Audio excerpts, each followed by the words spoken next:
Item ಯಾವುದೇ ಇರಲಿ try ಮಾಡಿ ಆಚಿ ಚಿಕನ್ ಮಸಾಲಾ. ಆಚಿ ಚಿಕನ್ ಮಸಾಲಾ.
ಸಿಎಲ್ಪಿ ಸಭೆ ಆರಂಭ ಆಗಿದೆ. ವಿಧಾನಸೌಧದಲ್ಲಿ ಸಿದ್ದರಾಮಯ್ಯನವರು ಹಂಗಾಮಿ ಮುಖ್ಯಮಂತ್ರಿಗಳು ಆಗಮಿಸಿ ತಮ್ಮ ಭಾಷಣ ಆರಂಭಿಸಿದ್ದಾರೆ.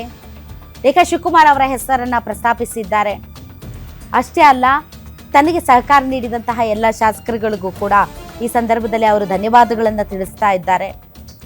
ನಮ್ಮ ನಾಯಕನಾಗಿ ನಾವೆಲ್ಲರೂ ಕೂಡ ಡಿ.ಕೆ. ಶಿವಕುಮಾರ್ ಅವರನ್ನ ಆಯ್ಕೆ ಮಾಡೋಣ ಅಂತ ಹೇಳಿದ್ದಾರೆ. ಈ ಒನ್ಲೈನ್ ರೆಸಲ್ಯೂಷನ್ನೊಂದಿಗೆ ಎಲ್ಲರೂ ಕೂಡ ತಮ್ಮ ಶಾಸಕಾಂಗ ಪಕ್ಷದ ನಾಯಕನಾಗಿ ಡಿ.ಕೆ. ಶಿವಕುಮಾರ್ ಅವರನ್ನ ಆಯ್ಕೆ ಮಾಡ್ತಾರೆ. ಆಯ್ಕೆ ಮಾಡಿದ ಮೇಲೆ ಸೀದಾ ಮೋಸ್ಟ್ಲಿ ರಾಜಭವನಕ್ಕೆ ಹೋಗಬಹುದು ಅಂತ ಅನಿಸುತ್ತೆ. ಈ ಮಧ್ಯೆ ಈಗಾಗಲೇ ವಿದಾಯದ ಭಾಷಣ ಹೇಳಿದ್ರು. ಇಲ್ಲಿಯವರೆಗೆ ಸಿದ್ದರಾಮಯ್ಯನವರಾಗಲಿ ಡಿ.ಕೆ. ಶಿವಕುಮಾರ್ ಅವರಾಗಲಿ ಅಥವಾ ಬೇರೆ ಯಾರೇ ಆಗಲಿ ಡಿ.ಕೆ. ಶಿವಕುಮಾರ್ ಅವರೇ ಮುಂದಿನ ಮುಖ್ಯಮಂತ್ರಿ ಅಂತ ಅಧಿಕೃತವಾಗಿ ಹೇಳಿಕೆಯನ್ನ ಕೊಟ್ಟಿಲ್ಲ. ಸೊ ಈಗ ವರಿಷ್ಠರಲ್ಲಿ ಯಾರಾದರೂ ಒಬ್ರು ಅಥವಾ ಸ್ವತಃ ಸಿದ್ದರಾಮಯ್ಯನವರೇ ಹೊರಗಡೆ ಬಂದು ಎಸ್, ನಮ್ಮ ಕಾಂಗ್ರೆಸ್ನ ಶಾಸಕಾಂಗ ಪಕ್ಷದ ನಾಯಕನಾಗಿ ನಾವೆಲ್ಲರೂ ಒಮ್ಮತದಿಂದ ಡಿ.ಕೆ. ಶಿವಕುಮಾರ್ ಅವರನ್ನ ಆಯ್ಕೆ ಮಾಡಿದ್ದೀವಿ. ಈ ರಾಜ್ಯದ ಮುಖ್ಯಮಂತ್ರಿಗಳಾಗಿ ಡಿ.ಕೆ. ಶಿವಕುಮಾರ್ ಅವರು ಪ್ರಮಾಣ ವಚನ ಸ್ವೀಕರಿಸ್ತಾರೆ ಅಂತ ಅಧಿಕೃತವಾಗಿ ಹೇಳೋದು ಒಂದೇ ಬಾಕಿ ಉಳಿದಿದೆ.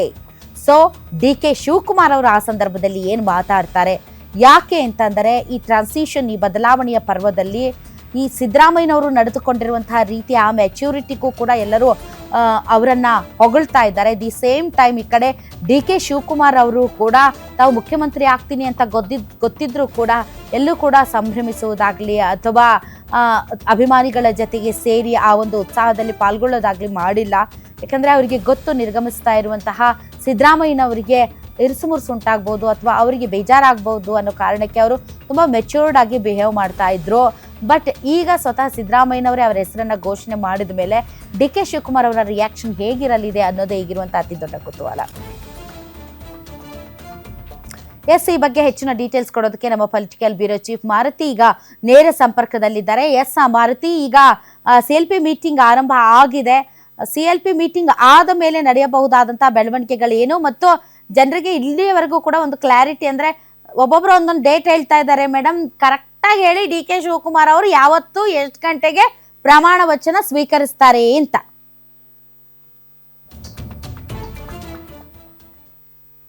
ಪ್ರಕಾರ ಡಿ.ಕೆ. ಶಿವಕುಮಾರ್ ಅವರನ್ನ ಒಕ್ಕೊರಲಿನಿಂದ ಕಾಂಗ್ರೆಸ್ನ 139 ಶಾಸಕರು ಕೂಡ ಶಾಸಕಾಂಗ ಪಕ್ಷದ ನಾಯಕನನ್ನಾಗಿ ಆಯ್ಕೆ ಮಾಡಲಾಗಿದೆ.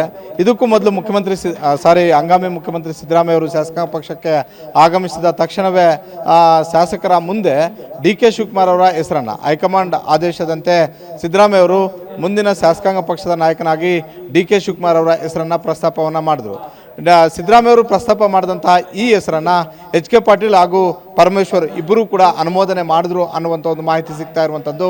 ಹೀಗಾಗಿ ಸಿದ್ದರಾಮಯ್ಯ ಅವರು ಪ್ರಸ್ತಾಪ ಮಾಡಿದಂತಹ ಈ ಒಂದು ಹೆಸರಿಗೆ ಒಕ್ಕೊರಲಿನಿಂದ ಶಾಸಕಾಂಗ ಪಕ್ಷದ ಎಲ್ಲ ಶಾಸಕರು ಕೂಡ ಸಹಮತವನ್ನು ವ್ಯಕ್ತಪಡಿಸಿದ್ದಾರೆ. ಹೀಗಾಗಿ ಅಧಿಕೃತವಾಗಿ ಇಂದಿನವರೆಗೂ ಕೂಡ ಶಾಸಕಾಂಗ ಪಕ್ಷದ ನಾಯಕರಾಗಿ ಸಿದ್ದರಾಮಯ್ಯ ಅವರಿದ್ದರು. ಈ ಕ್ಷಣದಿಂದ ಕಾಂಗ್ರೆಸ್ನ ಶಾಸಕಾಂಗ ಪಕ್ಷದ ನಾಯಕರಾಗಿ ಡಿ ಕೆ ಶಿವಕುಮಾರ್ ಅವರು ಆಯ್ಕೆ ಆಗಿದ್ದಾರೆ. ಈಗ ಇದಾದ ತಕ್ಷಣ ನೇರವಾಗಿ ರಾಜಭವನಕ್ಕೆ ತೆರಳಿ ರಾಜಭವನದಲ್ಲಿ ಬುಧವಾರ ಪ್ರಮಾಣ ವಚನ ಸ್ವೀಕಾರ ಮಾಡೋದಕ್ಕೆ ಅವಕಾಶವನ್ನು ಮಾಡಿಕೊಡಿ ಅನ್ನುವಂಥ ಒಂದು ಮನವಿಯನ್ನು ಡಿ ಕೆ ಶಿವಕುಮಾರ್ ಅವರು ರಾಜ್ಯಪಾಲರ ಬಳಿ ಮನವಿಯನ್ನು ಮಾಡ್ಕೊಳ್ತಾರೆ. ಬೆಳಗ್ಗೆ ಅಷ್ಟೇ ರಾಜ್ಯಪಾಲರನ್ನು ಭೇಟಿ ಮಾಡಿದ್ರು. ರಾಜ್ಯಪಾಲರು ಧರ್ಮಸ್ಥಳಕ್ಕೆ ಹೋಗುವಂಥ ಒಂದು ಸಾಧ್ಯತೆ ಇದೆ ಅನ್ನುವಂಥ ಒಂದು ಮಾಹಿತಿ ಸಿಕ್ಕ ತಕ್ಷಣ 4 ಗಂಟೆಗೆ CLP ಸಭೆ ಇದೆ, CLP ಸಭೆ ಆದ ಬಳಿಕ ನಾವು ಭೇಟಿಗೆ ಬರ್ತೀವಿ ಅನ್ನುವಂಥ ಒಂದು ಮನವಿಯನ್ನು ಕೂಡ ಮಾಡಿದ್ರು. ಜೊತೆಗೆ 2 ದಿನಾಂಕಗಳು ಇದ್ದಾವೆ, ಯಾವುದಾದ್ರೂ ಒಂದು ದಿನಾಂಕವನ್ನು ನಾವು ಖಚಿತಪಡಿಸ್ತೀವಿ, ಆ ದಿನಾಂಕದಂತೂ ನನಗೆ ಮುಖ್ಯಮಂತ್ರಿಯಾಗಿ ಪ್ರಮಾಣ ವಚನವನ್ನು ಬೋಧನೆ ಮಾಡಬೇಕು ಅನ್ನುವಂಥ ಒಂದು ಮನವಿಯನ್ನು ರಾಜ್ಯಪಾಲ ತಾವರ್ಚಂದ್ ಗೆಹ್ಲೋಟ್ ಅವರ ಮುಂದೆ ಇಟ್ಟಿದ್ರು. ಈಗಷ್ಟೇ ಸಿಕ್ಕಂತಹ ಮಾಹಿತಿ CLP ಸಭೆ ಅಂತ್ಯ ಆಗಿದೆ. ಕೇವಲ ಒಂದೇ ಸಾಲಿನಲ್ಲಿ ಪ್ರಸ್ತಾಪಿಸಿ ಸಭೆ ಮುಗಿಸಿದ್ದಾರೆ ಶಾಸಕರು. CLP ನಾಯಕರಾಗಿ ಡಿ ಕೆ ಶಿವಕುಮಾರ್ ಆಯ್ಕೆಯಾಗಿದ್ದಾರೆ. ಅವಿರೋಧವಾಗಿ ಡಿ ಕೆ ಶಿವಕುಮಾರ್ ಅವರನ್ನ ಆಯ್ಕೆ ಮಾಡಿದ್ದಾರೆ ಕಾಂಗ್ರೆಸ್ನ ಶಾಸಕರು. ಅವಿರೋಧವಾಗಿ ಆಯ್ಕೆ ಆಗಿದ್ದಾರೆ ಡಿ ಕೆ ಶಿವಕುಮಾರ್. ಶಾಸಕಾಂಗ ಪಕ್ಷದ ನಾಯಕನಾಗಿ ಡಿ ಕೆ ಶಿವಕುಮಾರ್ ಆಯ್ಕೆಯಾಗಿದ್ದಾರೆ.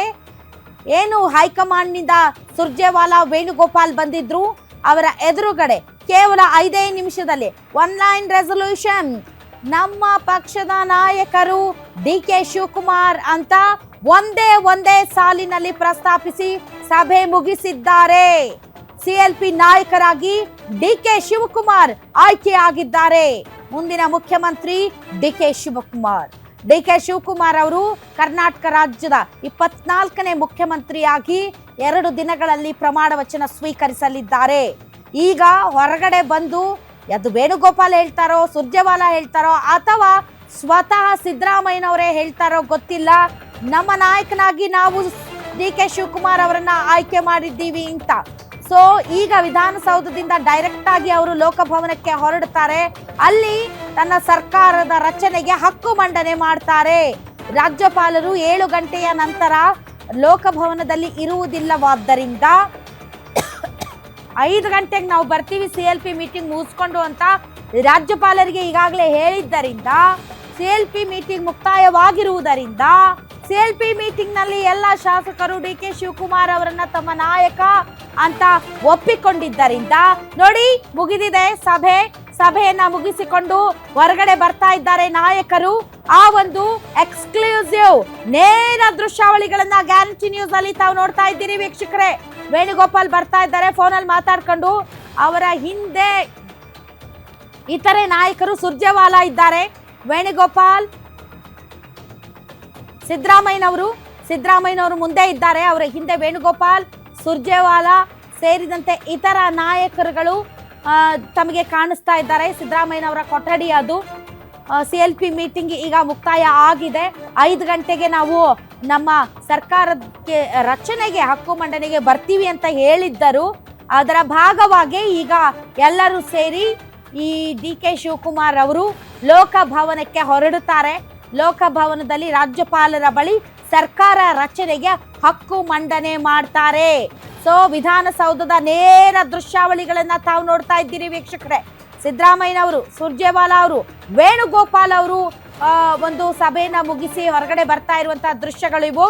ಎಲ್ಲ ಶಾಸಕರುಗಳು ಕೂಡ ಈ ಒಂದು ದೃಶ್ಯದಲ್ಲಿ ತಮಗೆ ಕಂಡು ಬರುತ್ತಿದ್ದಾರೆ.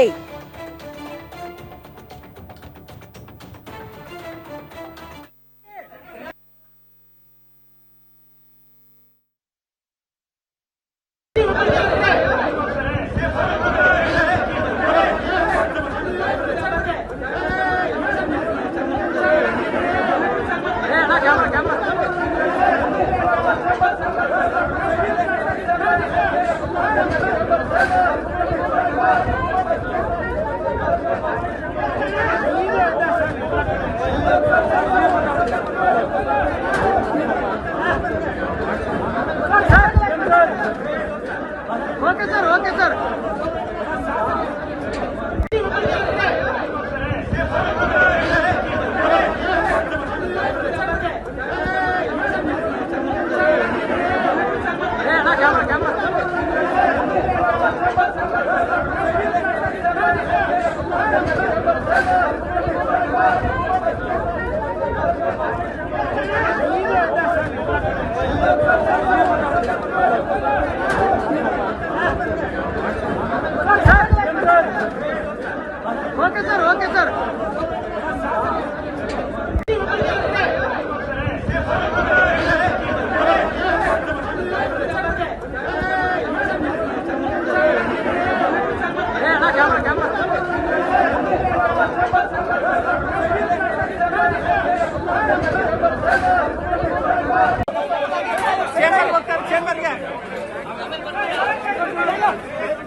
ಎಸ್, ಸಿಎಲ್ಪಿ ಸಭೆ ಮುಗಿಸಿದ ನಂತರ ಸಿಎಲ್ಪಿ ಸಭೆಯಲ್ಲಿ ಅವಿರೋಧವಾಗಿ ಡಿ ಕೆ ಶಿವಕುಮಾರ್ ಅವರನ್ನ ಆಯ್ಕೆ ಮಾಡಿದ ನಂತರ ಸಿದ್ದರಾಮಯ್ಯನವರು